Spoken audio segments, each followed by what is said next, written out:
kurnia dan inayahnya, dapat kita bersama-sama bersua dalam majlis forum pada malam ini.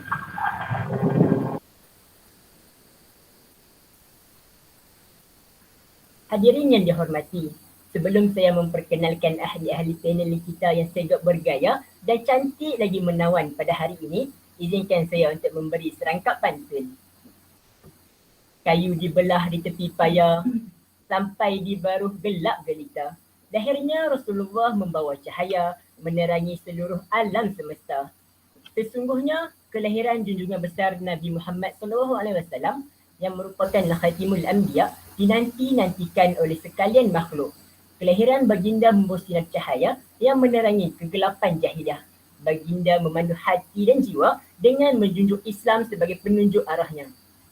Justeru, sambutan Maulidur Rasul 1439 Hijrah ini merupakan satu bukti cinta kita terhadap baginda Rasulullah SAW yang tidak berbelah bagi selain kita mengamalkan sunnah-sunnah baginda dan menjadikan Rasulullah sebagai idola sepanjang zaman.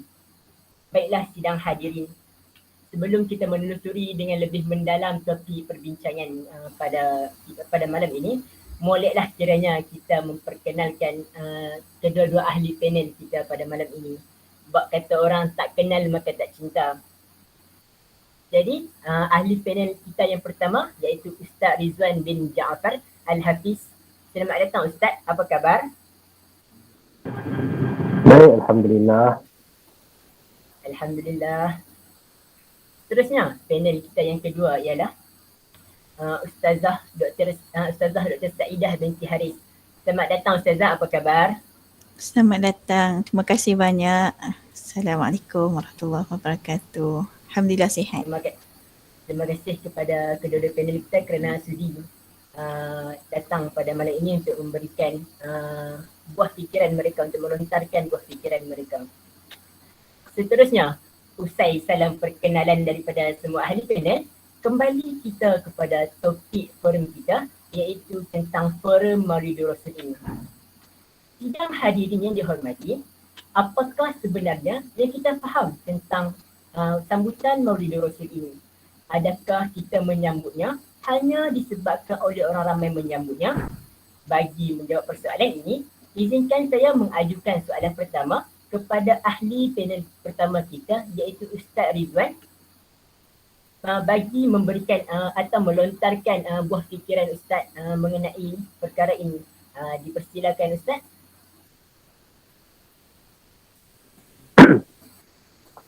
Bismillahirrahmanirrahim. Assalamualaikum warahmatullahi wabarakatuh. Alhamdulillahi rabbil alamin. Wassalatu wassalamu ala asyrafil mursalin sayyidina wa maulana Muhammadin al-amin wa ala alihi wa ashabihi ajma'in. Terima kasih kepada anak-anak pengacara forum, seterusnya rakan ataupun kekanda saya, Ustazah Dr. Saidah di panel yang kedua, barisan pentadbiran IPG Kampus Ipoh, seterusnya anak-anak para penganjur muslimin dan muslimat yang dirahmati Allah Subhanahu wa taala sekalian yang tak sempat saya nak sebut secara seorang-seorang yang mengikuti forum kita pada malam ini. Pertama dan selamanya ucapkan terima kasih kepada semua yang dapat menganjurkan forum Maulidur Rasul pada malam ini, walaupun kita sudah pun berada di luar daripada bulan kelahiran Nabi kita Muhammad SAW, bulan Rabiul Awal. Namun itu juga sebahagian daripada tanda bahawa kita ini bukanlah menyambut ataupun bukanlah mengingati Rasulullah SAW itu secara bermusim, tetapi ingatan dan juga kita kata sanjungan, rindu, sayang kita kepada Nabi kita Muhammad SAW itu adalah berpanjangan dan tidak terikat dengan masa, musim ataupun tarikh-tarikh yang tertentu. Cumanya bila kita sebut bulan kelahiran Nabi SAW, kita sebut bulan Maulud, maka itu boleh jadi sebagai kemuncak kepada sambutan kita kepada kelahiran Nabi kita Muhammad SAW. Bila kita berbincang tentang Maulidur Rasul, apa sebenarnya Maulidur Rasul ni? Maulidur Rasul ni boleh kita sebut sebagai memperingati kelahiran ataupun tarikh kelahiran Nabi kita Muhammad SAW. Yang ringkasnya mungkin kita dah belajar di peringkat sekolah rendah, sekolah menengah, kemudian disebut-sebutkan lagi setiap tahun tentang kelahiran Nabi Muhammad SAW. Baik, bila kita sebut Maulid Rasul, maka kita pastinya berbincang dan menyebut tentang tarikh kelahiran Nabi SAW, iaitu masyhurnya pada hari Isnin 12 Rabiul Awal. 12 Rabiul Awal ni diambil kira setelah mana dibuat kalender perkiraan tahun hijrah itu, maka disahkan bahawa kelahiran Nabi SAW itu bertepatan dengan tarikh 12 Rabiul Awal, yang mana terkenal pada tahun kelahiran Nabi SAW itu dengan tahun gajah, yang mana kerana dinamakan tahun gajah itu kerana pada tahun kelahiran Nabi SAW itu berlaku peristiwa Abrahah yang cemburu dengan kedatangan ramai orang ke bumi Mekah, maka dia melancarkan serangan dengan tentera bergajah, lalu dimusnahkan oleh Allah Subhanahu wa taala, juga sebagai salah satu daripada peristiwa yang ada kaitan rapat dengan kelahiran Nabi SAW.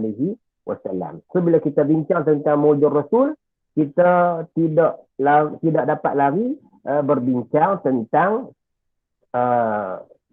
peristiwa Allah Subhanahu wa taala mengalahkan tentera bergajah, iaitu satu kita kata sebagai kemuliaan kepada kelahiran Nabi ataupun kelahiran bakal Nabi SAW.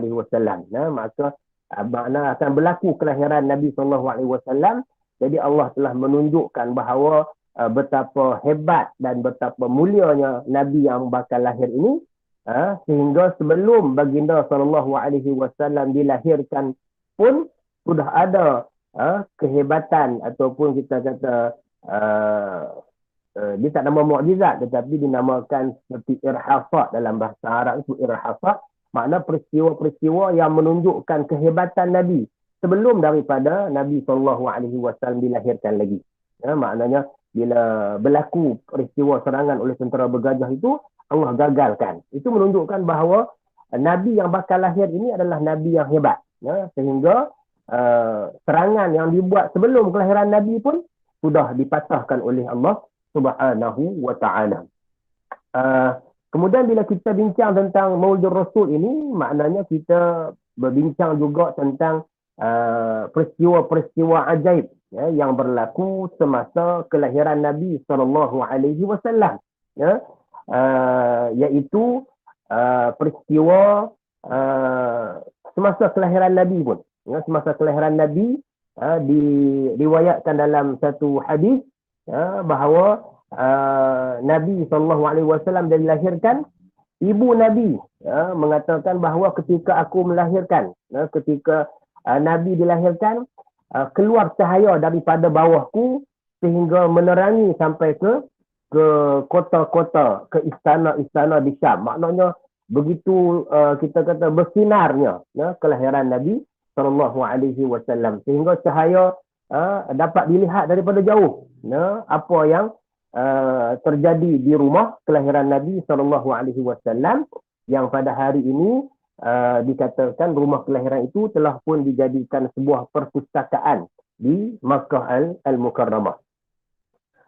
Kemudian semasa kelahiran Nabi berlaku, kita bincang Maulid Rasul ni kan, kelahiran Nabi ini berlaku peristiwa yang tidak pernah berlaku sebelum ini. Ya, api yang disembah oleh majusi terpadam, ya, yang dikatakan ribuan tahun ataupun ratusan tahun tidak pernah padam, tetapi padam.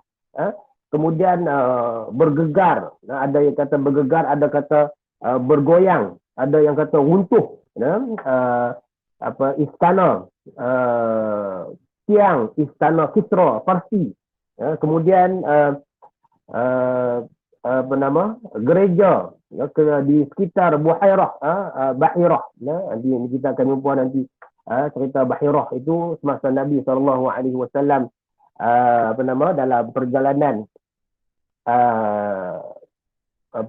perniagaan bersama bapa saudaranya, nanti kita akan baca dalam sejarah lah, kan? Jadi itu peristiwa-peristiwa yang berlaku semasa kelahiran Nabi SAW. So bila kita bincang Maulidur Rasul, maknanya kita bincang tentang kehebatan-kehebatan Nabi SAW pra ataupun sebelum kelahiran Nabi SAW, semasa kelahiran Nabi SAW, yang dikatakan kelahiran yang hebat itu. Soalan ataupun bila kita bincang pula, dah kita bincang tadi tentang Maulid Rasul, kelahiran Nabi ataupun peristiwa-peristiwa yang berkaitan dengan kelahiran Nabi, tarikh kelahiran Nabi. Mengapa pula kita di akhir zaman ni perlu, ataupun kita kata kenapa kita menyambut Maulid Rasul ini? Ini tidak lain dan tidak bukan sebagai satu daripada sejarah penting yang mesti kita ulang-ulangkan. Kalau kita lihat tentang sejarah ini, bila dia penting, maka kita perlu ingat selalu. Jadinya kelahiran Nabi SAW ni kita perlu sambut ulang-ulangkan, kerana dia merupakan satu sejarah yang penting bagi umat Islam, kerana dia adalah kelahiran Nabi SAW ni sebagai pelengkap, yang disebut dalam Al-Quran sebagai khatamin nabiyyin, penutup kepada segala nabi. Dan kelahiran Nabi Muhammad SAW ini perlu kita sambut, setiap tahun perlu kita ulang-ulangkan, ingatan kepada kelahiran Nabi SAW ini dengan sambutan ataupun dengan berbagai-bagai acara yang lain, yang menunjukkan kita menyambut, kita kata ulang tahun kelahiran Nabi SAW ini, kerana kelahiran Nabi itu menjadi pelengkap kepada risalah samawiyah, risalah Islam ataupun risalah langit yang turun sebelum daripada Nabi SAW. So bila Nabi lahir, Nabi melengkapkan risalah Allah Subhanahu Wa Taala, risalah Islam, yang sebut risalah Islam. Nabi-nabi dulu pun sebelumnya Islam. Ada orang kata Nabi dulu Yahudi ke, Nabi Nasara ke? Tidak. Al-Quran menafikan bahawa Nabi-nabi sebelum dulu adalah Yahudi, adalah Nasara. Kan? Seperti mana Allah sebut, bila orang kata Nabi Ibrahim ni bapa Yahudi, maka Allah menafikan dengan mengatakan makana Ibrahimu Yahudiyan wala Nasraniyan. Ibrahim ni bukan Yahudi dan dia bukan Nasrani. Kan? Jadi kelahiran Nabi SAW perlu kita sambut kerana ia merupakan satu episod sejarah yang penting. Dengan kelahiran itu melengkapkan kita kata agama langit yang diturunkan oleh Allah Subhanahu Wa Taala. Kelahiran Nabi Muhammad SAW iaitu bila kita kata kita sambut kelahiran Nabi SAW, sebenarnya kita mengambil bahagian ataupun kita melibatkan diri dengan satu perasaan gembira, satu perasaan yang mesti ada. Bila kita sebut kelahiran Nabi SAW ni, kenapa kita mesti sambut, mesti ulang-ulangkan Maulidur Rasul ni? Kerana kita nak bersama dengan orang yang gembira dengan kelahiran Nabi SAW. Semasa kelahiran Nabi pun sebenarnya bukan kita yang mula menyambut Maulidur Rasul, kelahiran Nabi ni. Sebenarnya bila Nabi lahir tu, ramai dah yang membuat sambutan, membuat sambutan Maulidur Rasul ini. Walaupun mereka pada ketika itu masih lagi bukan Islam. Sambutan pertama dibuat oleh datuk Nabi SAW Abdul Muttalib. Bila Nabi lahir, mak Nabi, ayah Nabi tak ada, jadi mak Nabi ni bila lahir tak tahu nak buat apa. Lalu dia kata, bawalah anak ini kepada datuk dia, Abdul Muttalib. Abdul Muttalib bawa, dan dia dia bawa Nabi, dia dukung Nabi, dia tatang Nabi mengelilingi Kaabah. Bila orang tanya apa nama cucu kamu ni, Abdul Muttalib, dia terus keluar daripada mulutnya Muhammad. Jawab oleh Muhammad. Itu antara ilham yang diberikan oleh Allah Subhanahu wa taala. Dia seronok, sehingga tak sempat nak bubuh nama lagi. Kerana seronok menyambut kelahiran cucu, iaitu Nabi kita Muhammad sallallahu alaihi wasallam. Abu Lahab, bapa saudara Nabi Abu Lahab, pun gembiranya menyambut kelahiran Nabi Muhammad sallallahu alaihi wasallam. Ni anak saudara. Dia pun sambut juga. Antara sambutan yang dibuat oleh Abu Lahab ialah membebaskan hambanya. Membebaskan hambanya. Siapa nama hambanya? Suwaibah. Suwaibah Al-Aslamiyah. Suwaibah. Membebaskan Suwaibah. Dia kata, pergi ke rumah Aminah. Tolonglah apa yang perlu. Kemudian dia bebaskan Suwaibah. Jadi Suwaibah ni antara orang yang mula-mula menyusukan Nabi SAW selepas daripada ibu Nabi. Kemudian apa yang dibuat oleh Abu Lahab? Kerana seronok menyambut kelahiran Nabi ni. Dia buat apa? Dia ada yang sebut dia menyembelih unta. Sampai kata dia menyembelih lebih kurang 100 ekor unta untuk menyambut kelahiran Nabi SAW. So, kenapa kita kena sambut kelahiran Nabi SAW? Kerana kita nak bersama dengan orang-orang yang seronok bila Nabi SAW dilahirkan. Lebih-lebih lagi kita bukan sekadar seronok dengan kelahiran Nabi, kita juga memikul dan menyambung perjuangan Nabi SAW. Itu membawa kepada tujuan kita menyambut kelahiran Nabi SAW ataupun sebab kita menyambut kelahiran Nabi ialah kerana kelahiran Nabi itu adalah ada kaitan rapat dengan agama kita Islam. Yang kita sebut tadi, menyambung agama-agama yang diturunkan oleh Allah ataupun menyambung agama yang diturunkan oleh Allah Subhanahu wa taala. So kelahiran Nabi ini kenapa kita perlu sambut? Kerana dia ada kaitan rapat dengan dia datangnya agama yang melengkapkan agama yang diturunkan oleh Allah Subhanahu wa taala. Selain itu kita menyambut kelahiran Nabi SAW kerana sebagai kita kata membenarkan janji Allah Subhanahu wa taala yang pernah disebutkan oleh Allah dalam kitab-kitab yang terdahulu. Kitab kitab Taurat, kitab Injil, yang kita selalu baca dalam surah As-Saff. Nabi Isa alaihissalam menyebutkan, aku ni datang sebagai apa? Wa mubasysyiran bi rasulin ya'ti min ba'di ismihi Ahmad. Aku ni sebagai pemberi khabar gembira kepada kamu bahawa akan datang rasul selepas aku, namanya Ahmad. Ahmad ni nama Nabi disebut di langit. Di bumi nama Nabi disebut dengan nama Muhammad. Kalau kita baca dalam kitab Barzanji pun, Barzanji karangan Ja'far al-Barzanji, dan antara wahyu yang Allah bukan wahyu, makna ilham yang Allah ilhamkan kepada ibu Nabi sallallahu alaihi wasallam, Sayyidatina Aminah, kan, katanya apa? Wasammihi idza wada'tihi Muhammadan li'annahu satuhmadu uqbah. Baca belagu lah Ustaz, tak sedap nak baca belagu tu, tak sedap. Tapi itulah yang disebut dalam kitab Barzanji, kan. Mungkin nanti ke depan nanti kita boleh kembangkan kita baca kitab Berjanji ini, kan. Dalam sebut apa? Wasamihi idza wada'tihi Muhammadan. Namakan dia bila engkau lahir dia nanti. Wasamihi idza wada'tihi Muhammadan. Namakan dia dengan nama Muhammad. Li'annahu satuhmadu uqbah. Karena kebelakangan nanti dia akan menjadi orang yang dipuji.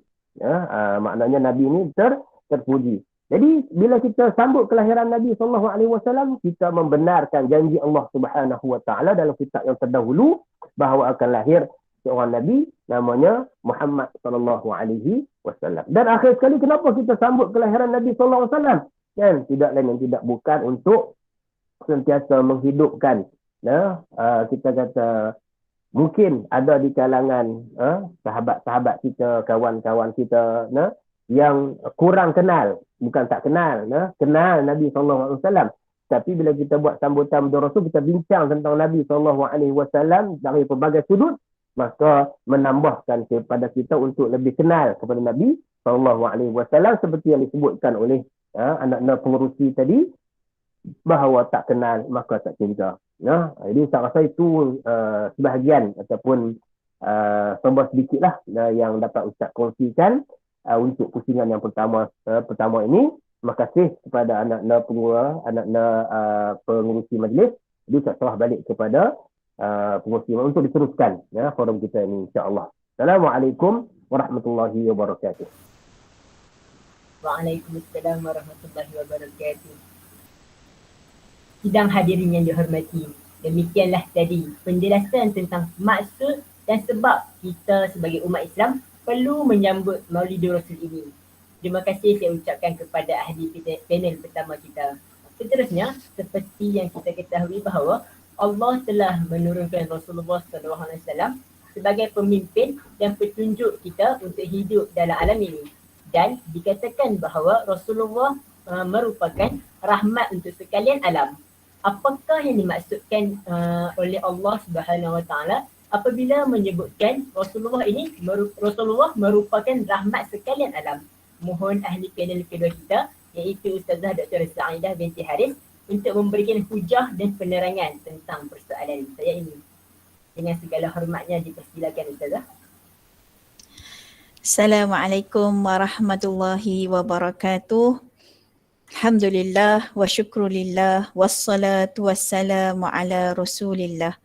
Terima kasih kepada pengerusi majlis, Saudara Amirul Amir, yang berusaha, Tuan Pengarah Dr. Yahya bin Osman, yang berusaha Tuan Timbalan Pengarah Encik Muhammad Khadri bin Fazil Rahman, yang berusaha Dr. Haji Rizalman bin Muhammad, Ketua Jabatan Japim IPG Kampus Ipoh, yang berusaha Guru Besar SK Sayong Tuan Haji Azhani bin Muhammad Yusof, yang berusaha Puan Hajah Nuraini binti Kasim, Guru Besar SK Tanjung Belanja Parit, para pensyarah cemerlang, para pensyarah, para guru, para staf, seterusnya para siswa yang dikasihi sekalian. Alhamdulillah. Syukur kehadrat Allah Subhanahu Wa Taala atas kesempatan yang diberikan pada malam ini untuk kita sama-sama berada meraihkan, meskipun kita meraihkan Maulidur Rasul ini pada penghujung Rabiul Awal, masuk kepada Rabiul Akhir, namun kecintaan kita kepada Rasulullah sallallahu alaihi wasallam itu, sebagaimana yang disebut oleh panel yang pertama tadi, tidak pernah berhenti di sini, tidak pernah berhenti pada bulan Rabiul Awal semata-mata. Kalau kita lihat kepada soalan yang diajukan oleh saudara Amirul tadi, Rasulullah pembawa rahmah kepada sekalian alam. Apa yang dimaksudkan dengan rahmah tersebut? Sebenarnya apa yang kita sebut sebagai rahmah lil alamin ini bertepatan dengan apa yang disebut di dalam Al-Quran. Allah Subhanahu Wa Taala berfirman dalam surah Al-Anbiya 107 ayat yang ke-107. Bismillahirrahmanirrahim. Wa ma arsalnaka illa rahmatan lil alamin. Allah Subhanahu Wa Taala berfirman bahawa sesungguhnya Rasulullah sallallahu alaihi wasallam ini diutuskan, tiadalah diutuskan itu melainkan untuk menjadi rahmah bagi semesta alam. Jadi, apakah yang dimaksudkan dengan baginda Rasulullah sallallahu alaihi wasallam adalah pembawa rahmah kepada seluruh alam. Rasulullah sallallahu alaihi wasallam ni diutuskan membawa kepada tiga tugas utama yang kita boleh ringkaskan. Iaitu yang pertama sekali, kalau kita lihat apa yang dinyatakan oleh Ustaz Rizwan sebentar tadi, bagaimana kita melihat Rasulullah SAW diutuskan ketika mana masyarakat jahiliah berada dalam keadaan yang sangat kucar-kacir, dengan kehidupan yang tidak teratur, dengan kehidupan yang tidak berlandaskan kepada agama, berbunuhan antara satu sama lain, berkabilah di antara satu sama lain, merompak dan sebagainya. Ini adalah perbuatan jahiliah pada ketika itu. Kemudian mereka ini menyembah makhluk ataupun benda yang dibina sendiri ataupun yang dibentuk sendiri, ataupun kita sebut sebagai berhala. Maka tugas utama Rasulullah SAW kepada umat manusia ketika itu, terutamanya kepada masyarakat jahiliah ketika itu, ialah tugasnya ialah mendidik manusia ini menukarkan akidah mereka yang salah itu, yang sesat itu, kepada penyembahan kepada Allah Subhanahu Wa Taala, pengabdian kepada Allah Subhanahu Wa Taala dengan sepenuh jiwa raga, dengan membetulkan segala perilaku kelakuan mereka yang tidak bertepatan dengan kehendak ataupun perintah Allah Subhanahu Wa Taala. Maka tugas utama kita simpulkan di sini bahawa Allah Subhanahu Wa Taala mengutuskan Nabi Muhammad sallallahu alaihi wasallam supaya Nabi membetulkan balik segala kesesatan yang dibuat oleh Arab jahiliah. Bukan sekadar ketika itu sahaja, tetapi kepada seluruh umat Islam, seluruh umat manusia sehinggalah ke hari akhirat kelak. Maka itu adalah tugas utama, iaitu mengubah daripada tidak menyembah kepada Allah Subhanahu Wa Taala, yang sebelum ini mereka ini menyembah kepada berhala, maka diubah kepada mengabdikan diri kepada Allah Subhanahu Wa Taala. Manakala tugas yang kedua ialah membetulkan akhlak dan juga perilaku yang ada pada umat manusia ketika itu. Bermula pada kehidupan yang ada pada masyarakat jahiliah ketika itu. Masyarakat jahiliah ketika itu seperti mana orang yang tidak ada satu panduan sama sekali. Kalau kita lihat daripada kisah yang ada, sebahagian daripada mereka ada yang membunuh bayi-bayi perempuan, ada juga yang minum arak dan sebagainya. Kalau kita lihat daripada apa yang berlaku pada ketika itu, seolah-olah mereka tidak mempunyai satu panduan dan mereka tidak berpaksikan kepada perintah mana-mana Tuhan. Maka dengan itu, ketika Allah Subhanahu Wa Taala mengutuskan Rasulullah sallallahu alaihi wasallam, dengan itu ia dapat memperbaiki akhlak yang ada pada umat manusia ketika itu. Nabi sallallahu alaihi wasallam menyebut di dalam hadis riwayat Al-Baihaqi, aku dibangkitkan bagi menyempurnakan akhlak. Innama bu'ithtu liutammima makarimal akhlak. Jadi Rasulullah sallallahu alaihi wasallam menyatakan bahawa seseorang itu kalau dia tidak ada akhlak, maka dia tidak sempurnalah imannya. Kerana apabila seseorang itu ada adab yang baik, ada akhlak yang baik, maka dia akan dapat beriman dengan sebaik-baiknya kepada Allah Subhanahu Wa Taala. Kalau kita perasan kan dalam Islam ni ada beberapa cara hidup yang apabila kita atur dengan baik, ini menunjukkan bahawa kita mentaati Allah Subhanahu Wa Taala dengan sebenar-benarnya ketaatan. Kemudian kalau kita lihat rahmatan lil alamin ini, apa yang kita sebut perkataan rahmah ini membawa kepada maksud kasih sayang. Rasulullah sallallahu alaihi wasallam sebagai contoh, ada beberapa perkara yang Nabi tunjukkan kasih sayang baginda sallallahu alaihi wasallam kepada beberapa orang dan juga makhluk serta alam yang ada, iaitu makhluk seluruh alam ini. Yang pertama, kalau kita lihat Rasulullah sallallahu alaihi wasallam sentiasa menunjukkan kecintaan baginda sallallahu alaihi wasallam kepada anak yatim dan kanak-kanak. Baginda sentiasa mengusap dan juga mengucup dahi kanak-kanak. Sehingga kan ada daripada kalangan orang Badui yang bertanya kepada Nabi sallallahu alaihi wasallam, mengapa Nabi sallallahu alaihi wasallam melakukan sedemikian rupa? Lalu Rasulullah sallallahu alaihi wasallam mengatakan bahawa sesiapa yang tidak mengasihi, nescaya dia tidak akan dikasihi. Maka kalau kita lihat di sini, Rasulullah menunjukkan kasih sayang baginda itu, ia juga menjadi satu rahmah kepada umat manusia untuk diteladani oleh kita semua. Yang kedua, Rasulullah sallallahu alaihi wasallam rahmah dan berkasih sayang dengan musuh. Kita kalau dengan musuh macam mana agak-agaknya. Setengah orang bila jumpa musuh, Allahu Akbar. Kadang-kadang kita jumpa kawan kita yang kecilkan hati kita, kita memang lari daripada kawan tu. Kita senyap, tak nak bercakap dengan dia kan. Misal kata kita berbuat begitu. Tetapi ada ulama Indonesia mengatakan bahawa mengapa perlunya kita mendiamkan diri dan bermasam muka sedemikian sedangkan dia adalah umat Rasulullah sallallahu alaihi wasallam. Kalau kamu menyakiti dia, berarti kamu menyakiti dia sebagai umat Nabi Muhammad sallallahu alaihi wasallam. Masya-Allah.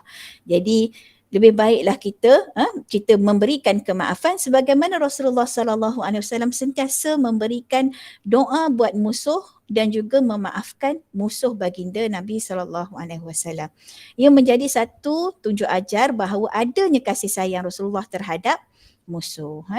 Kalau ketika mana Rasulullah sallallahu alaihi wasallam ditipu oleh Abdullah bin Ubay dan juga bagaimana Rasulullah sallallahu alaihi wasallam bertemu dengan beberapa orang kafir yang ingin membunuh Nabi sallallahu alaihi wasallam.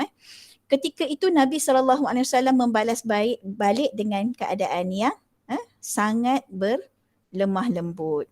Kalau kita lihat, Nabi mengucapkan hadis, Nabi menyatakan sesungguhnya aku tidak diutuskan sebagai pembawa kepada keburukan orang lain, tetapi Nabi SAW diutuskan sebagai pembawa rahmat. Hadis ini adalah hadis sahih Muslim. Maknanya Nabi sampai bila pun tak akan mendoakan suatu keburukan kepada orang kafir, musuhnya. Dan yang ketiga, kalau lihat, Nabi SAW terlalu sayang kepada orang tua. Masya Allah. Kalau dengan sahabat Nabi pun Nabi sayang, dengan orang tua Nabi akan bertambah lagi sayang. Ketika mana Nabi SAW bertemu dengan seorang wanita tua yang mengendong, membawa kayu api dalam keadaan yang sangat letih. Ketika itu Nabi mendekati perempuan tersebut, wanita tua tersebut, dan Nabi SAW membantu untuk mengangkat kayu api tersebut. Bayangkan apa yang dilakukan oleh Nabi SAW itu bukan sekadar ianya memberikan satu pertolongan, tetapi ia membayangkan sesuatu kasih sayang terhadap orang tua yang mana menimbulkan kegembiraan kepada orang tersebut, insan tersebut. Begitu juga kalau kita lihat yang mana Nabi SAW rahmat terhadap binatang. Kalau kita lihat ketika mana Nabi SAW pernah melalui suatu jalan dan terjumpa dengan seekor unta yang sangat lemah dalam keadaan yang sangat sedih. Nabi SAW diberikan oleh Allah Subhanahu Wa Taala satu kelebihan yang mana Nabi boleh seolah-olah mendengar dan menghayati apa yang berlaku terhadap binatang-binatang ini. Yang mana unta ni tadi mengadu bahawa tuannya tidak memberikan makan dan menjaganya dengan baik. Lalu Nabi SAW bertanya kepada orang ramai, siapakah empunya kepada unta ini? Lalu adalah seorang Ansar ini mengaku, saya ya Rasulullah. Kemudian Nabi menasihatinya dengan baik. Nabi menasihati tanpa orang lain mendengarlah. Menasihati dengan baik, jagalah, peliharalah unta ini kerana ia mengadu bahawa dia tidak dilayani dengan baik. Maka terkejutlah orang Ansar ini dan menyesallah dia atas perbuatannya. Di sini menunjukkan bahawa Rasulullah SAW rahmah terhadap binatang dan banyak kisah yang lain. Jadi kalau kita lihat daripada kisah-kisah itu, kalau kita pandang kepada sesuatu yang kita nampak dalam bentuk duniawi, yang itu yang kita nampak dalam bentuk situasi sekarang. yang berlaku di hadapan kita manusia, binatang, alam sekitar dan sebagainya. Tetapi ada satu rahmah yang besar yang Allah Subhanahu Wa Taala berikan kepada Nabi SAW buat kita semua, iaitu rahmah yang Rasulullah SAW akan memberikan syafaat kepada umat manusia yang mempunyai rasa cinta kepada Allah dan yang mempunyai rasa cinta kepada Rasulullah di dalam hatinya walaupun sedikit, maka Allah mengizinkan Rasul untuk memberi syafaat kepada insan tersebut untuk masuk ke dalam syurga. Masya Allah.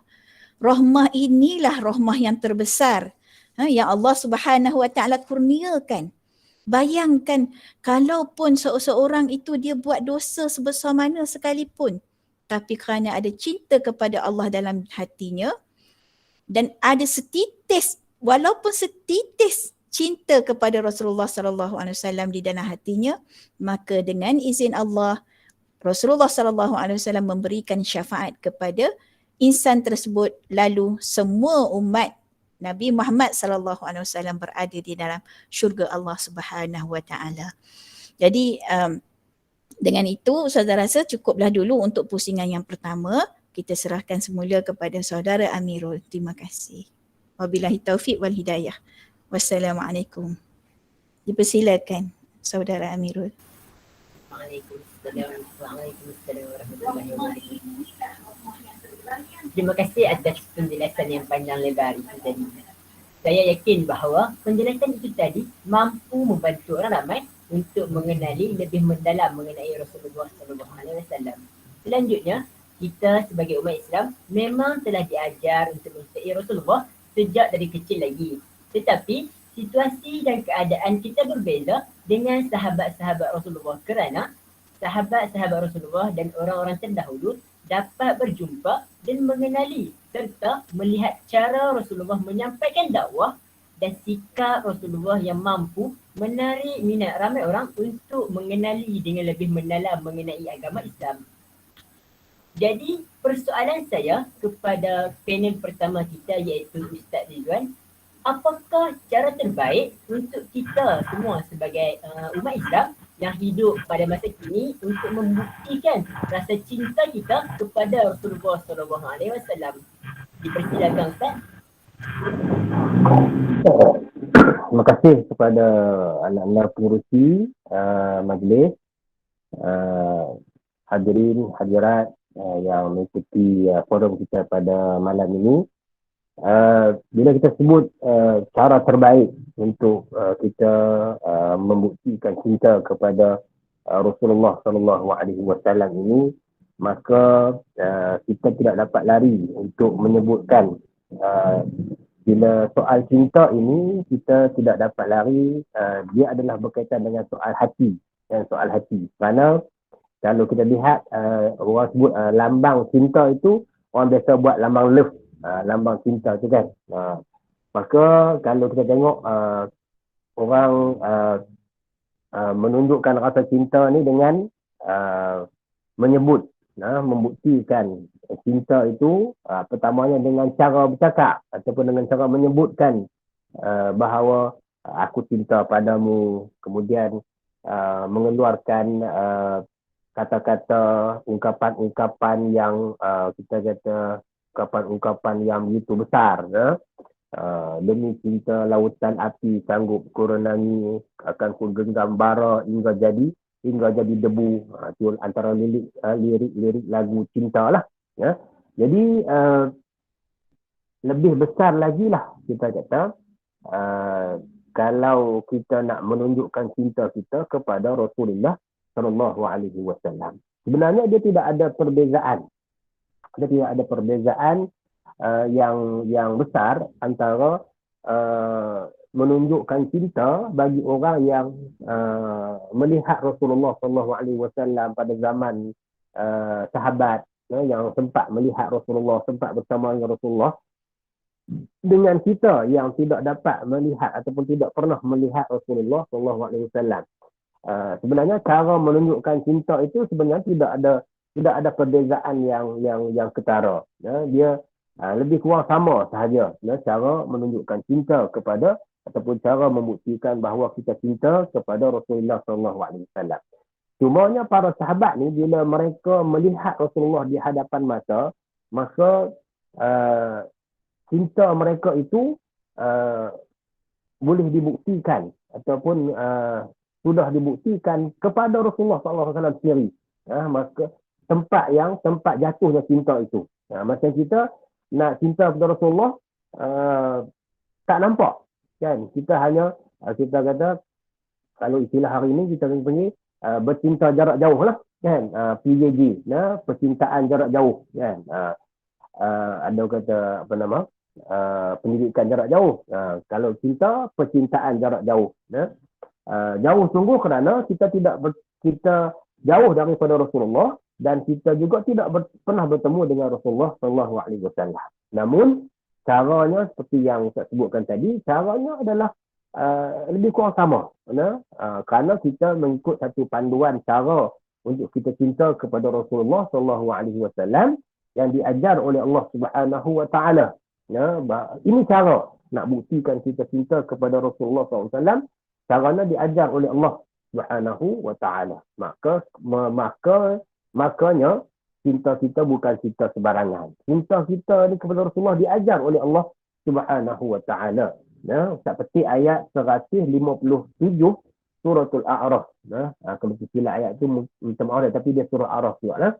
Iaitu kata Allah Subhanahu Wa Taala, a'udzubillahi minasyaitonir rajim, falladzina amanu bihi wa 'azzaruhu wa nasaruhu wattaba'un nura alladzi unzila ma'ahu ulaika humul muflihun. Shadaqallahul 'azim. Allah kata apa? Orang-orang yang beriman dengannya, yakni dengan Nabi Muhammad SAW, dia akan buat 3 perkara untuk membuktikan keimanan dia, kecintaan dia kepada Rasulullah SAW. Yang pertama, falladzina amanu bihi wa 'azzaruhu. Yang pertama wa 'azzaruhu, iaitu mereka akan memuliakan Rasulullah SAW. Ini meletakkan Rasulullah ni kepada tahap yang sangat tinggi. Kalau kita kata iman yang tinggi. Kalau cinta yang tinggi. Kan? Cinta yang tinggi kepada Rasulullah SAW. Sebab itu Nabi sebut kecintaan itu adalah sebagai salah satu daripada kesempurnaan iman. Makanya orang yang beriman kepada Nabi SAW, dia mesti membuktikan cinta dia, dan cinta itu mestilah cinta yang paling tinggi, kan? Sehingga kan bila Nabi sebut, kalaulah cinta kita lebih kepada yang lain, lebih kepada saudara, lebih kepada ibu bapa, lebih kepada anak-anak, lebih kepada manusia yang lain, lebih daripada cinta kepada Rasulullah SAW, maka Nabi kata la yu'min, kamu sebenarnya tidak sempurna iman. Jadinya cara kita membuktikan cinta kepada Rasulullah SAW ialah dengan kita memuliakan Rasulullah, meletakkan cinta kita yang paling mulia kepada Rasulullah SAW. Antara caranya ialah kita memperbanyakkan selawat kepada Nabi SAW. Kan? Itu sebagai bukti cinta kepada Rasulullah. Kan? Kalau mulut sebut kata cinta kepada Rasulullah, tetapi nak selawat pun berat. Nak selawat cari 10 kali pun berat. Kan? Bila orang sebut nama Nabi pun tak nak selawat. Kan? Nabi sebut orang yang tak nak berselawat pada aku, ketika nama aku disebut, Nabi kata orang ni adalah orang yang kedekut. Kan? Nabi tanya pada sahabat kan, manil bakhil, siapa orang yang kedekut? Nabi pun sebutlah, sahabat-sahabat pun jawablah pada Rasulullah, kan? Orang yang kedekut ni adalah orang yang tak mau bagi harta dia ke orang. Tak, Nabi kata antara orang yang kedekut ialah apabila disebutkan nama aku, dia tidak berselawat pada aku. Ini orang yang kedekut. So jangan kita jadi orang dekut lah.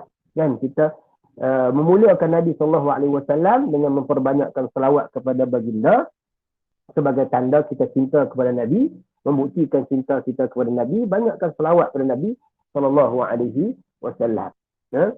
Yang kedua, disebut oleh Allah Subhanahu Wa Taala, falladzina amanu bihi wa 'azzaruhu wa nasaruhu. Yang kedua, wa nasaruhu, membantunya ataupun menolongnya. Kalau Nabi tak ada, nak tolong macam mana? Maka kita tolong perjuangan Nabi SAW. Kan? Tolong apa? Antaranya ialah tolong, kita tolong menjalankan. Ya? Kita mentaati apa yang ditinggalkan. Kita taat, kita buat, laksanakan apa yang ditinggalkan oleh Rasulullah SAW. Itu sebahagian daripada bentuk kita menolong perjuangan Nabi SAW. Dan bila kita laksanakan perkara tersebut, itu membuktikan bahawa kita cinta kepada Allah, cinta kepada Nabi SAW. Kan kata Allah Subhanahu wa taala dalam surah An-Nisa ayat 80, kan man yuti'ir rasul faqad ata Allah.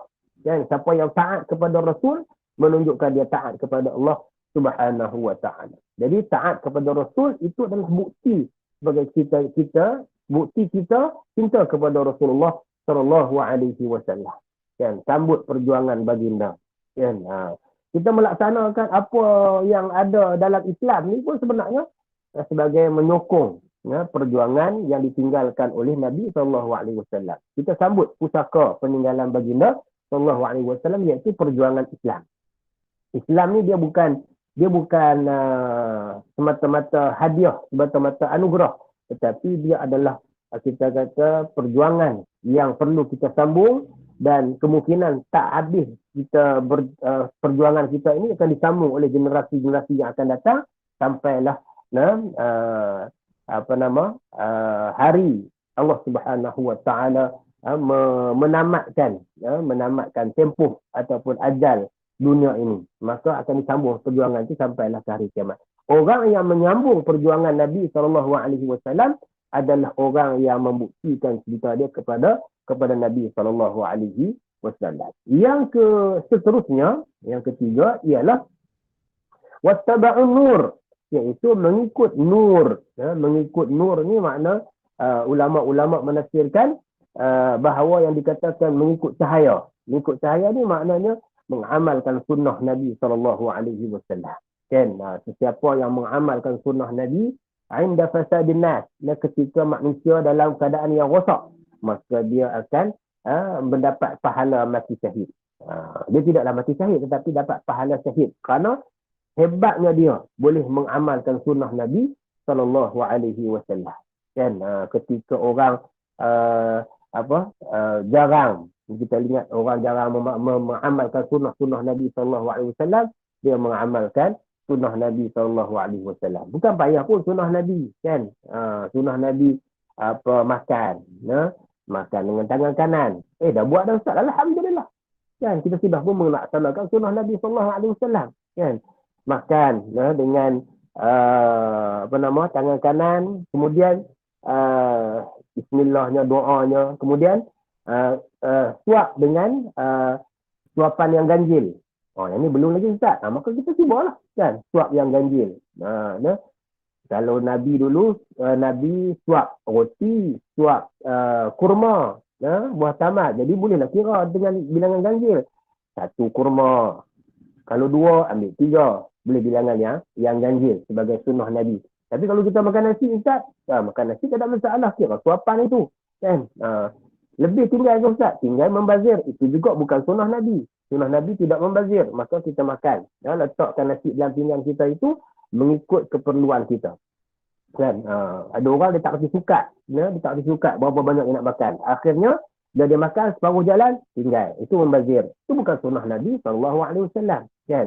Kemudian, masuk makanan dalam mulut, sunnahnya kita kunyah dengan baik.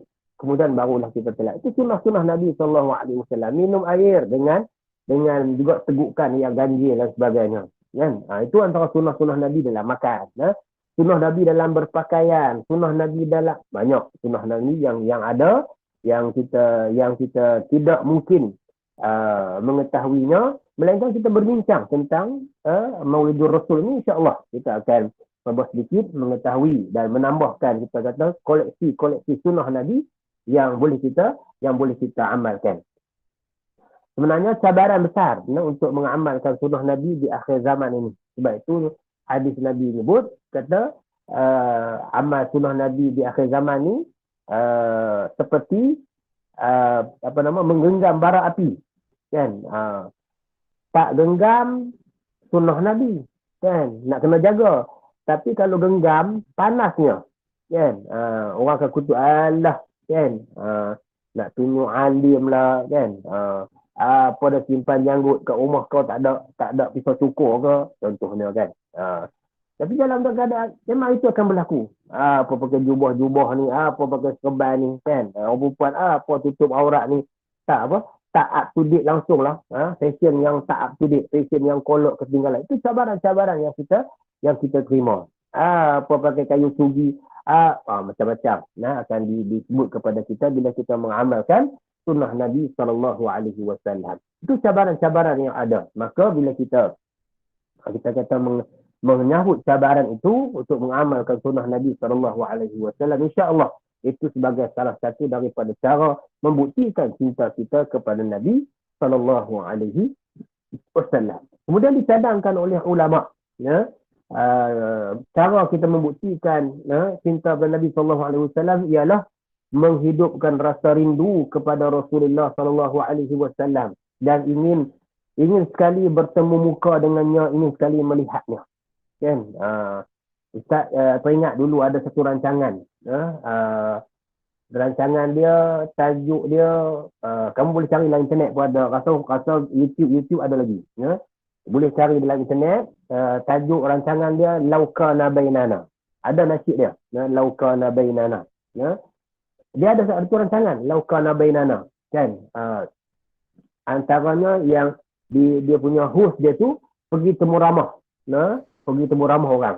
Ya? Soalan dia apa? Soalan dia, kalau Rasulullah ada hadir bersama kita pada hari ini, misalnya apa yang kamu akan cakap kepada Rasulullah SAW?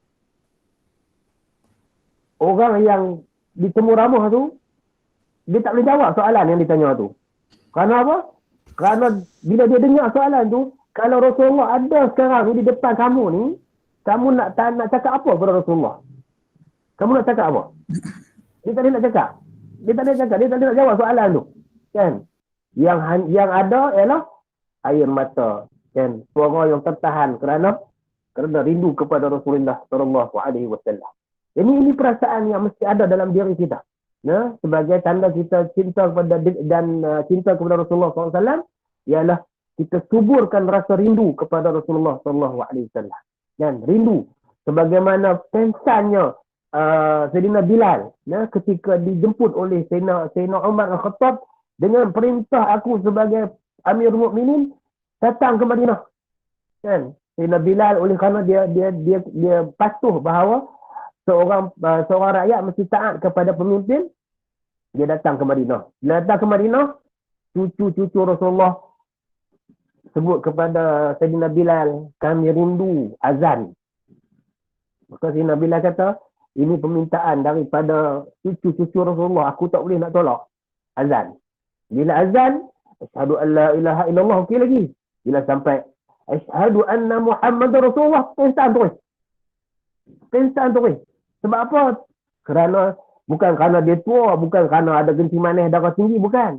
Tapi kerana asyad syauq, kerana begitu rindu dia dengan Rasulullah SAW. Jadi kita pun sebagai tanda bahawa kita cinta kepada Rasulullah SAW, suburkan rasa rindu. Kerana kita ni adalah umat yang hebat. Dapat Islam dengan baik, dapat menjaga Islam dengan baik, dapat menjadi Islam. Walaupun tidak pernah melihat Rasulullah SAW. Yang terakhir, seperti yang disebut oleh Saudara Sa'idah tadi pun ada, iaitu cara kita sayang kepada Rasulullah, membuktikan cinta kepada Rasulullah ialah kita cinta kepada orang golongan yang dicintai oleh Rasulullah SAW. Kan? Tadi Sa'idah sebutkan, Rasulullah ni antara orang yang dicinta ialah anak yatim, orang miskin. Jadi kalau kita nak menunjukkan kita cinta kepada Rasulullah, golongan-golongan ini mesti masuk dalam senarai orang-orang yang kita cinta. Cinta kepada orang. Tak perlu bagi banyak. Kan? Tak perlu bagi banyak. Anak yatim ni yang disuruh oleh Rasulullah nak usap kepalanya. Kan? Tapi janganlah kan pi usap kepala tak tentu hala nanti akan kena akibat yang buruk kan. Maknanya anak yatim yang kecil kan, kita usap kepalanya kan. Kemudian kalau ada lebihan rezeki kita hulurkan kepada dia, suburkan kita kata hadirkan rasa sayang seperti mana Rasulullah SAW sayang kepada mereka. Jadi kita menyayangi orang yang golongan yang dicintai oleh Rasulullah, itu juga sebagai salah satu daripada cara kita mencintai Rasulullah, membuktikan cinta kita kepada Rasulullah SAW. Tak rasa panjang dah tu kan, nak cerita panjang lagi. Ya, nak cerita panjang lagi berkenaan dengan cara kita menunjukkan cinta kepada Rasulullah SAW. Tapi saya rasa cukup sekadar itu untuk kita kongsi bersama, insya-Allah.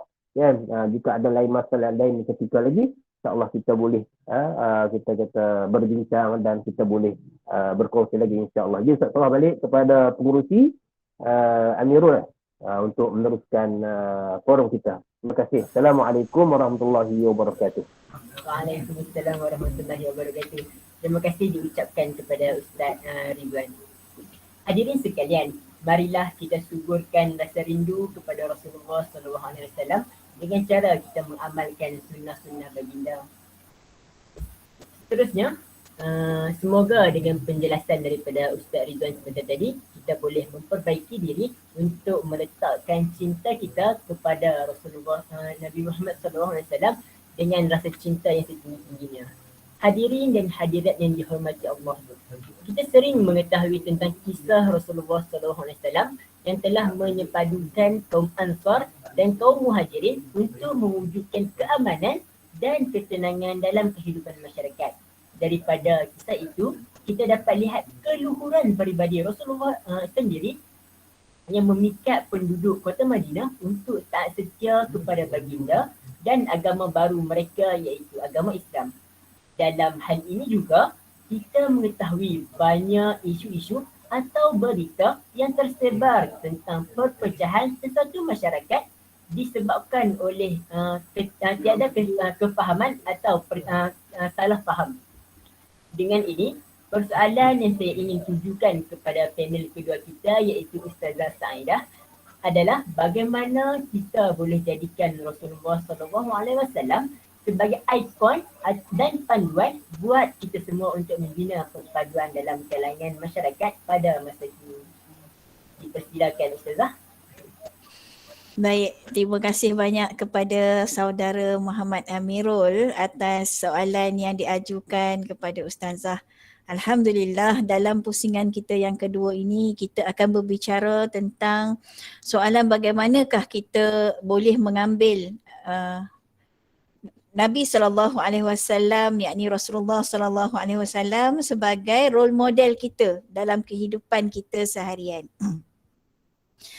Pertamanya, kalau kita lihat bagaimana Rasulullah SAW pegang satu sabda Nabi SAW yang paling utama Nabi sebut, sebagaimana yang diriwayatkan oleh An Abi Sa'id anna Rasulullah sallallahu alaihi wasallam qala man radiya billahi rabba wa bil islami dina wa bi Muhammadin sallallahu alaihi wasallam rasula wajabat lahul jannah. Yang ini yang Rasulullah sallallahu alaihi wasallam pegang. Pertama sekali, dalam kita memahami untuk menjadikan Nabi sallallahu alaihi wasallam sebagai role model kepada diri kita, yang pertama sekali kita kena yakin dan percaya apa yang dibawa oleh Rasulullah sallallahu alaihi wasallam itu ialah kita meyakini bahawa Allah Subhanahu wa taala adalah Tuhan yang Maha Esa dan Islam adalah agama yang diperintahkan oleh Allah Subhanahu wa taala kepada kita.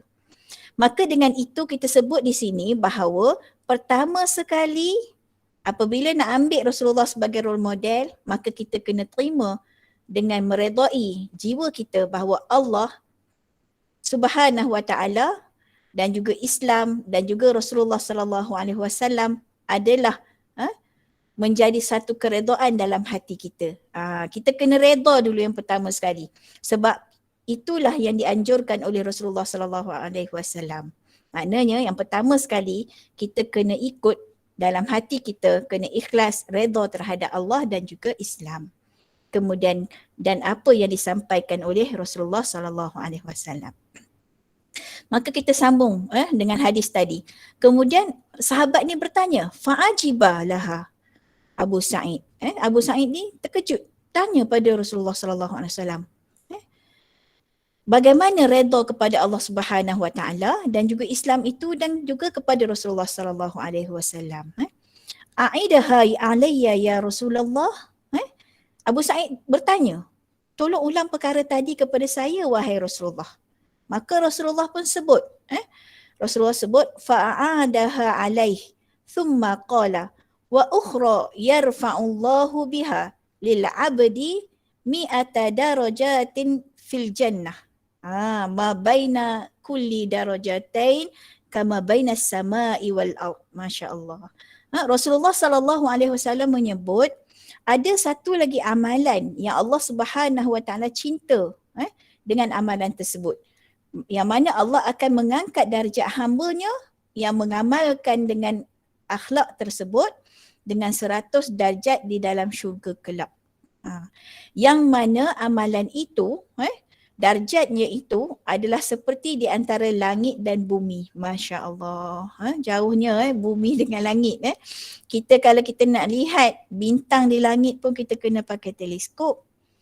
Bayangkan orang ini akan dianugerahkan dengan pahala 100 darjat itu, yang mana darjat itu, satu darjat itu ke darjat yang lain. Bayangkan satu darjat ke darjat yang lain seperti langit dan bumi. Maknanya itu baru satu.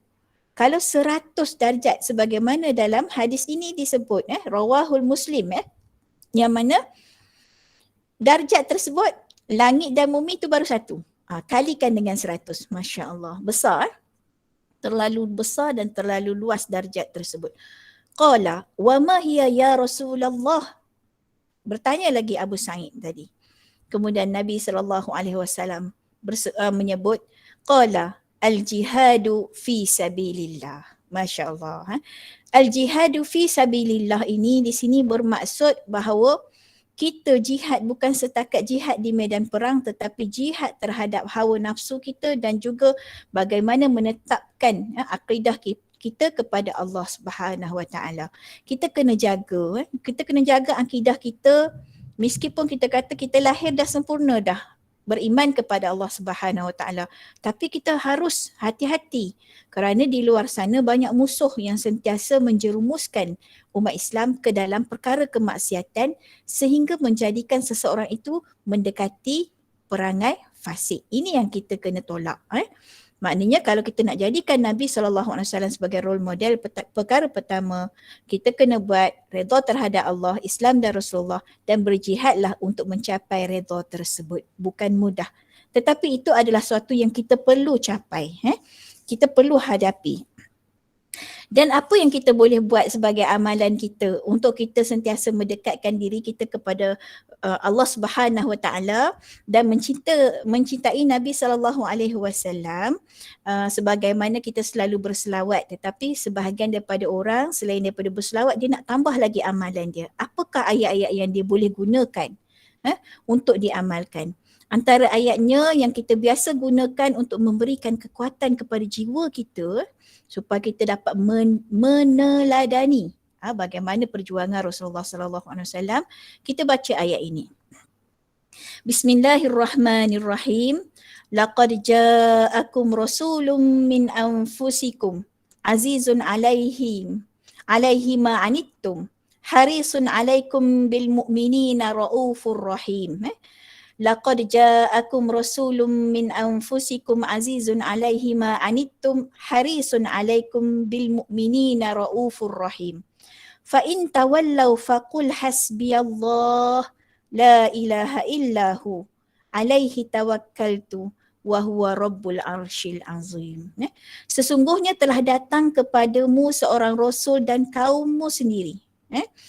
Berat terasa olehnya penderitaanmu saat sangat menginginkan keimanan dan keselamatan bagimu. Amat belas kasihan lagi penyayang terhadap orang-orang mukmin. Ini menceritakan bagaimana sifat yang ada pada Rasulullah sallallahu alaihi wasallam yang sangat menyayangi sesama orang-orang mukmin. Kemudian fa in tawallaw faqul hasbiyallahu la ilaha illahu. Jika mereka ini berpaling dari keimanan, maka wahai Rasulullah, sebutlah dalam hati tu, didik dah dalam jiwa Rasulullah, cukuplah Allah bagiku. Tidak ada Tuhan selain dia. Hanya kepadanya aku bertawakal dan dia adalah Tuhan yang memiliki arsy yang agung. Ini doa yang diulang-ulang oleh Rasulullah sallallahu alaihi wasallam yang menunjukkan betapa Nabi sallallahu alaihi wasallam punya kekuatan jiwa dalam menyampaikan dakwah. Tidak pernah Nabi sallallahu alaihi wasallam merasa berputus asa dengan apa yang dilakukan, segala penghinaan, celaan yang dibuat oleh orang kufar.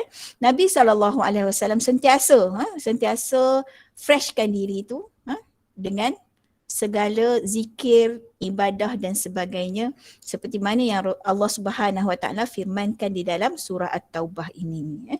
Jadi kalau kita nak mengikut Nabi SAW, apalah salahnya kalau selain daripada kita berselawat ke atas baginda Nabi SAW, kita baca juga ayat ini memberikan satu perlindungan kepada diri kita supaya kita menguatkan jiwa kita supaya sentiasa mendekati Allah dan juga Rasul SAW. Kita boleh lihat ada beberapa perkara yang kita boleh dekati, cara contohi akhlak baginda Rasulullah sallallahu alaihi wasallam.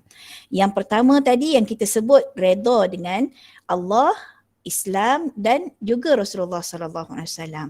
Yang kedua yang kita sebutkan tadi iaitu bagaimana kita kena menguatkan jihad dalam diri kita.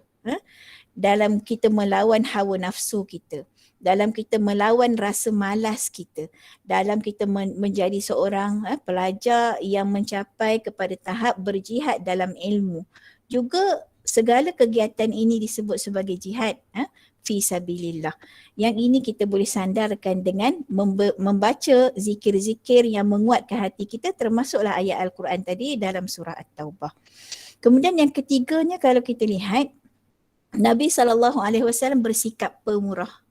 Masya Allah. Sehingga kan dalam sebuah hadis muttafaqun alaih, yang mana Jibril alaihi salam menyatakan ketika mana Jibril alaihi salam datang untuk bertalaqi dengan baginda Nabi SAW, Jibril tidak pernah melihat satu orang pun di atas muka bumi itu yang sangat pemurah seperti mana Nabi SAW.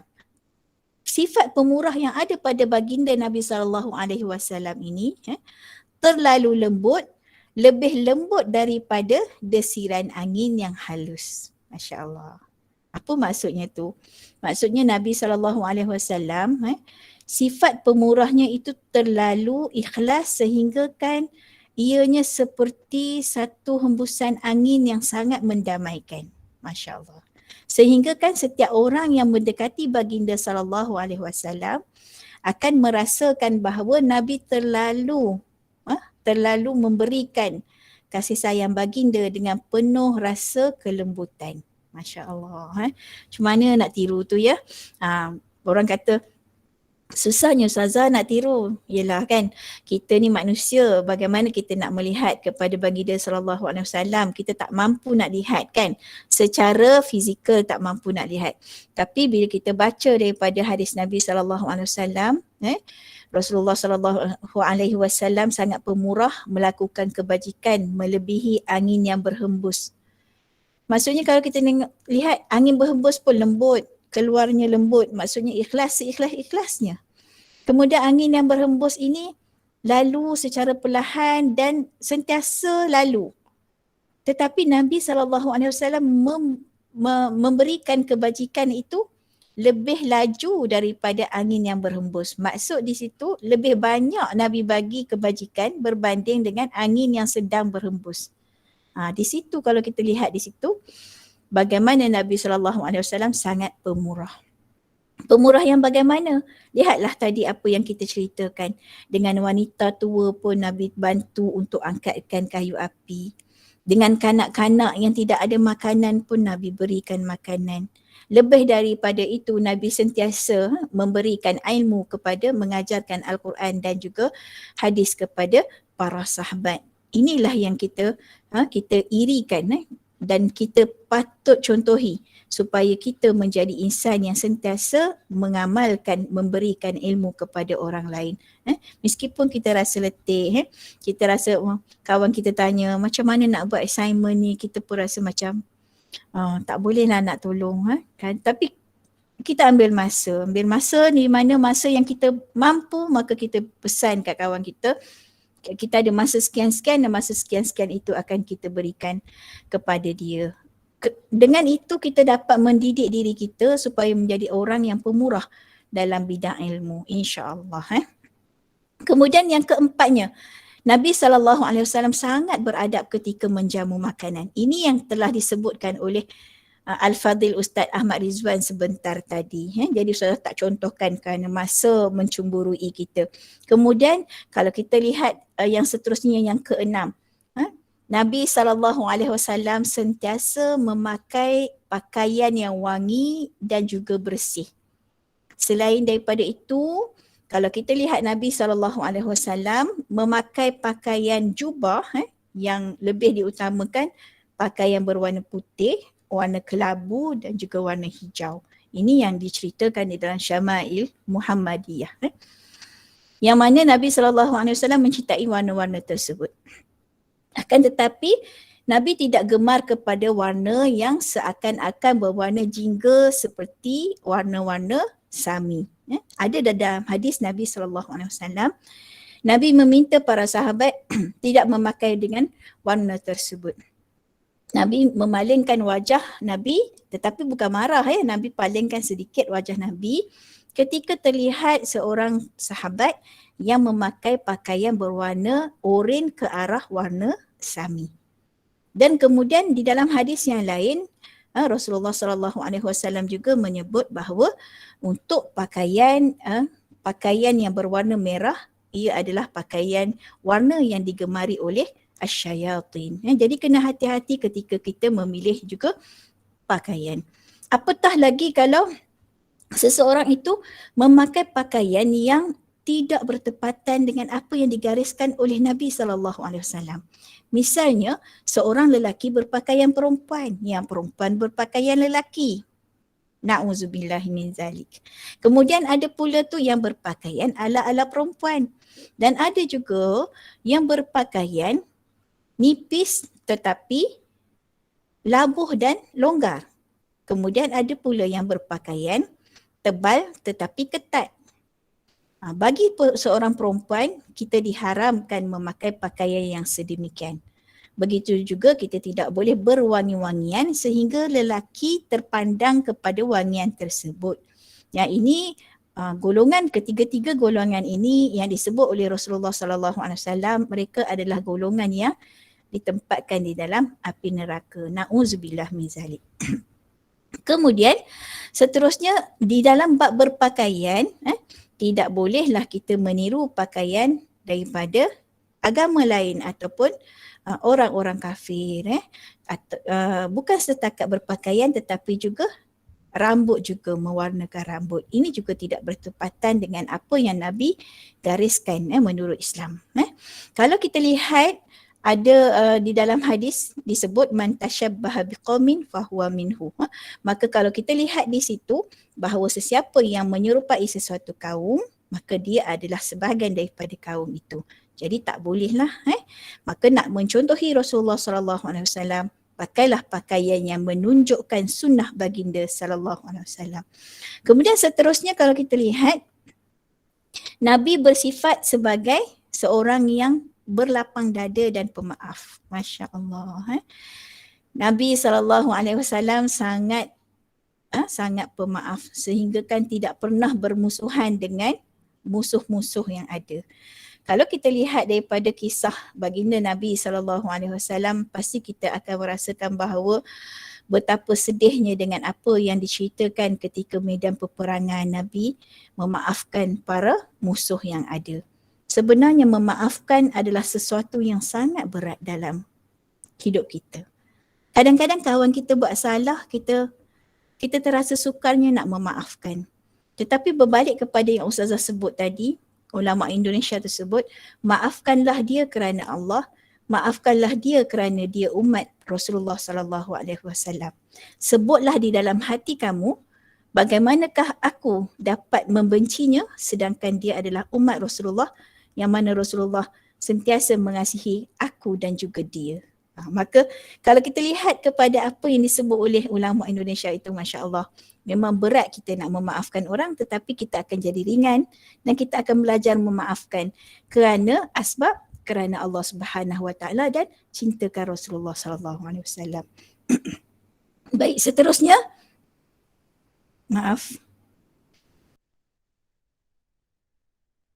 Seterusnya yang ke-8, Nabi SAW sangat menjaga muamalah dan berkasih sayang sesama manusia.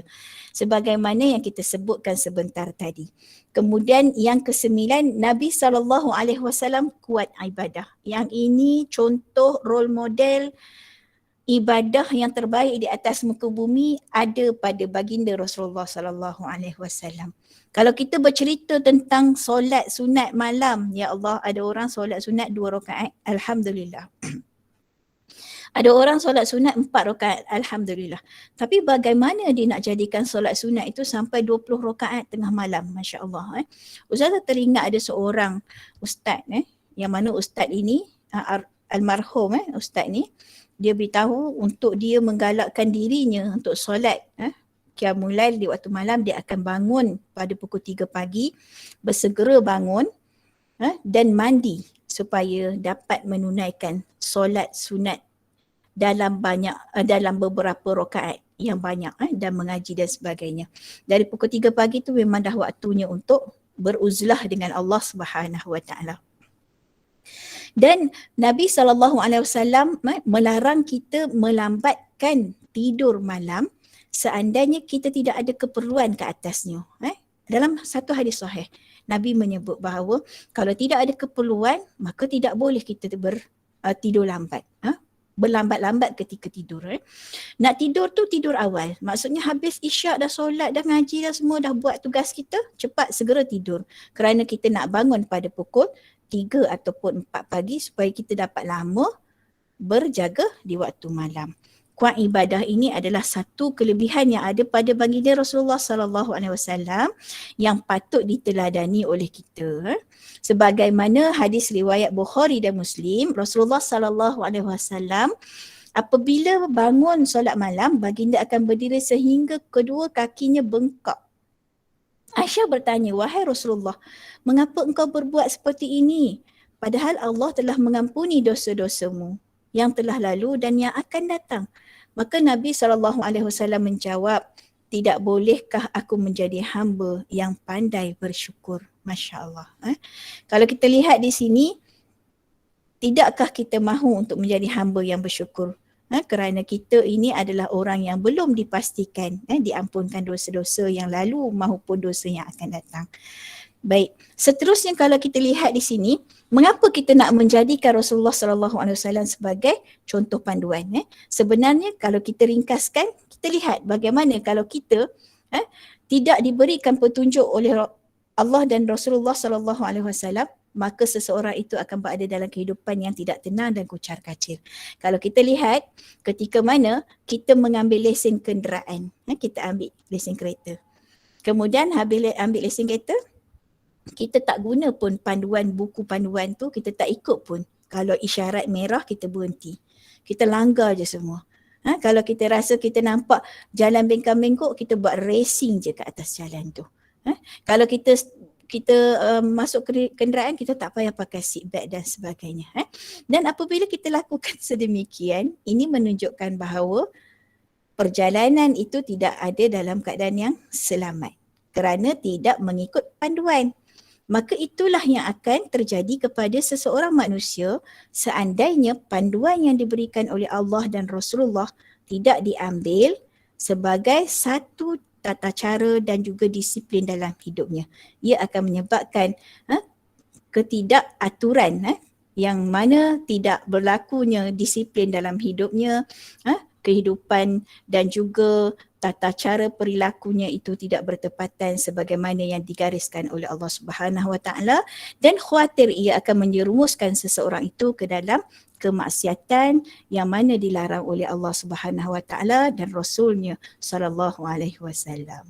Jadi dengan itu Ustazah rasa cukuplah dahulu tentang perkongsian mengapakah dan bagaimanakah kita menjadikan Rasulullah sallallahu alaihi wasallam sebagai panduan dalam kehidupan kita.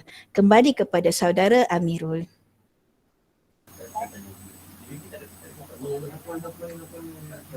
Masya Allah, tabarakallah. Hadirin sekalian, lihatlah kelebihan yang kita perolehi apabila kita menjadikan Rasulullah SAW sebagai role model dengan mencontohi sikap dan sifat Rasulullah. Andai semua masyarakat menjadikan Rasulullah sebagai role model, saya yakin dan percaya masyarakat kini akan hidup dalam keadaan aman dan sejahtera. Apa jua masalah pastinya dapat ditangani dan diselesaikan dengan mudah. Terima kasih sekali lagi untuk Ustazah Sa'idah iaitu panel kedua kita yang telah memberi hujahan yang sangat lengkap dan padat buat kita semua. Demikianlah tadi perbincangan daripada semua ahli panel kita tentang sambutan Maulidul Rasul ini. Konklusinya, kita sebagai umat Islam perlulah menghayati tentang konsep Maulidul Rasul ini. Hal ini demikian kerana dari situ kita dapat untuk meningkatkan rasa cinta kita kepada Rasulullah SAW dan kita sendiri sebagai umat Islam dapat menjadikan Rasulullah SAW ini sebagai idola untuk kita semua. Selain itu, dengan adanya cinta kita kepada Rasulullah, maka seseorang itu akan berusaha untuk memperbaiki akhlaknya dan ibadahnya untuk memperolehi keredaan dan kerahmatan daripada Allah Subhanahu Wa Taala. Sedang hadirin dan hadirat yang dikasihi, mari saya hadiahkan 2 rangkap pantun sebelum kita menamatkan majlis forum pada hari ini. Kalau berjalan dah sampai ke batas, kalau berkayuh dah sampai ke pulau, kalau mendaki dah sampai ke puncak, kini kita telah sampai ke penghujungnya. Entah sirih salah sarung, entah kata salah atur, entah maksud salam sampah. Terimalah salam, salam bersantun, salam yang minta maaf, salam yang minta ampun. Saya mewakili semua ahli panel mengucapkan setinggi-tinggi terima kasih kepada semua tetamu yang hadir bagi menyaksikan forum Maulidul Rasul pada malam ini. Lantaran keterbatasan waktu, saya memohon untuk mengakhiri bicara ini dan selanjutnya mohon mengundur diri. Sekian wabillahi taufiq wal hidayah. Wassalamualaikum warahmatullahi wabarakatuh. Sekian, terima kasih. Andai hadirin hadirat sekalian mempunyai soalan, boleh ajukan di ruangan komen sama ada di Google Meet ataupun YouTube untuk dijawab oleh para panel kita.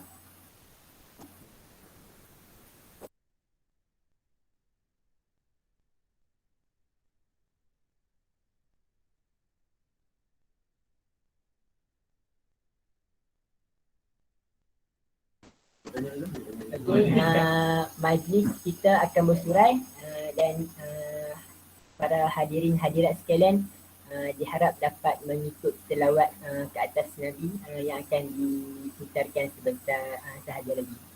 Sekian, wabillahi taufiq wal hidayah. Wassalamualaikum warahmatullahi wabarakatuh. Terima kasih.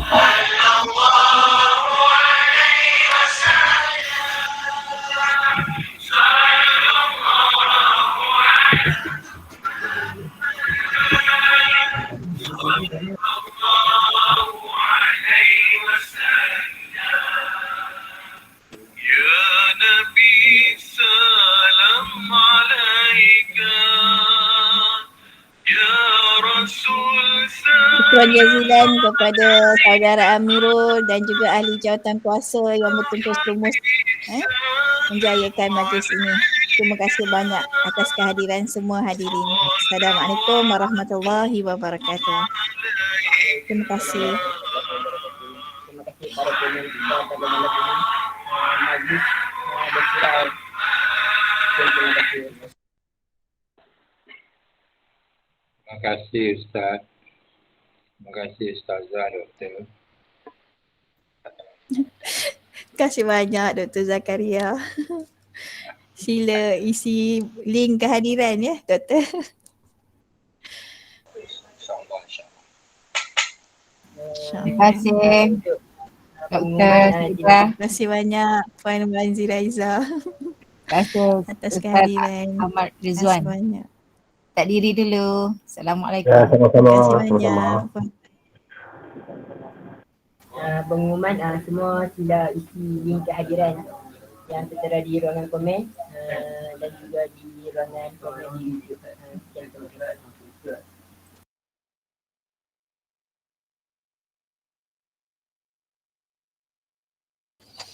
Baik, mohon undur diri. Terima kasih banyak. Assalamualaikum warahmatullahi wabarakatuh. Ila liqa.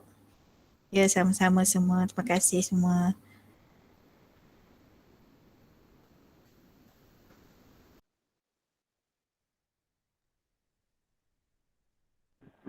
Okey, tak mohon undur diri. Assalamualaikum.